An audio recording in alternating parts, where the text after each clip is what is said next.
Arthur Walkington Pink nasceu em 1º de abril de 1886, em Nottingham, na Inglaterra. Ele era filho de pais cristãos, tinha um irmão e 2 irmãs. Com 16 anos, ele foi para o ramo de negócios e logo ele se tornou muito produtivo e ele era muito bom naquilo que ele fazia. Mas, para a tristeza dos seus pais, ele tinha abandonado o evangelho e ele tinha abraçado a religião da teosofia, que é quase um espiritismo. E ele começou a acreditar nisso demais e sair muito do evangelho e muito para esse lado espírita das coisas. A teosofia, ela é uma religião meio mística, meio filosófica, que tenta trazer tipo um tipo de cientologia, sabe? Que tenta trazer uns conceitos meio filosóficos por meio da teologia e trazer uma coisa meio espírita e mística por meio das coisas. Em 1908 ele já era conhecido por ser um palestrante da teosofia e do espiritismo e o pessoal já conhecia ele por apresentar essa teoria, por apresentar essa religião. Quando ele tinha uns 22 anos de idade, chegando de uma reunião da teosofia, ele chega em casa e seu pai mostra para ele em Provérbios 14:12 na Bíblia: há um caminho que para o homem parece direito, mas o fim dele é um caminho de morte. E ele se sentiu muito comovido, subiu para o quarto dele e começou a pensar nisso que o pai dele tinha falado, e ele começou a se emocionar e chorar. E foi nesse momento que ele retornou para os caminhos que os pais dele tinham ensinado, que era o caminho do cristianismo, o caminho de chegar ao Deus verdadeiro, que é o Deus da Bíblia. Naquela mesma semana, onde ele tinha tido essa experiência de novo, ele estava indo para uma reunião da teosofia e ele ia deveria ir para apresentar os conceitos da teosofia,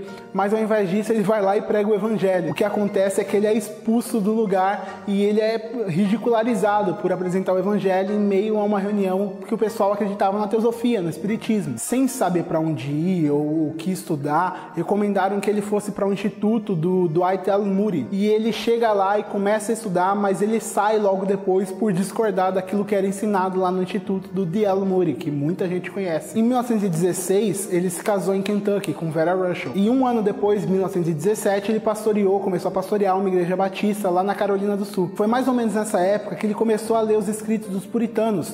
E ele começou a discordar daquilo que ele mesmo estava ensinando. E começou a ler muito sobre a soberania de Deus, coisa que os puritanos falavam muito. E ele começou a estudar e ver que isso não tinha nada a ver com o que ele estava ensinando. Em 1920 ele sai dessa igreja batista que ele estava pastoreando e ele começa a sair pregando sobre a soberania de Deus para as pessoas.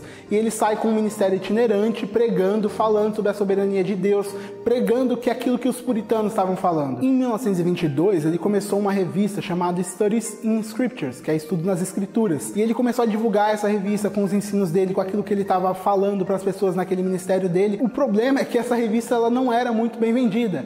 Ele fazia 1000 cópias dela e muitas delas não eram nem vendidas para as pessoas. Ele ficava com muita coisa guardada porque ele não conseguia vender. As pessoas não queriam saber sobre aquilo que ele estava ensinando. Ainda nesse ano que ele começou essa revista dele, ele foi convidado para ir para a Austrália, lá para Sydney, para poder pregar o evangelho. E ele achou que isso seria uma bela oportunidade de pregar sobre a soberania de Deus, pregar sobre aquilo que ele estava aprendendo, sobre aquilo que ele tinha aprendido com os puritanos. Então ele sai para lá e começa a pastorear e começa a visitar igrejas lá, só que acontece que ele não consegue se tornar um pastor de sucesso para as pessoas. As pregações que eles iam, as pessoas não iam visitar, aquilo que ele falava, as pessoas não estavam querendo saber, ele não era muito tomado como um cara coerente naquilo que ele falava. Depois de 8 anos vivendo lá na Austrália, ele volta para a Inglaterra. E ele começa a procurar um lugar para poder pregar, um lugar para apresentar a sua mensagem. E por 8 anos ele fica procurando igrejas e ninguém o recebe. Ele vai para pregar e ninguém quer ouvir o que ele está falando. Ele simplesmente era um fracassado para as pessoas da época, porque ninguém queria ouvir o que ele estava falando, as igrejas não aceitavam ele como pastor, e mesmo assim ele continuava editando a sua revista de estudo nas escrituras e falando sobre a soberania de Deus. Em 1936, ele finalmente percebe que Deus então tem um chamado para ele, que não é o chamado da pregação,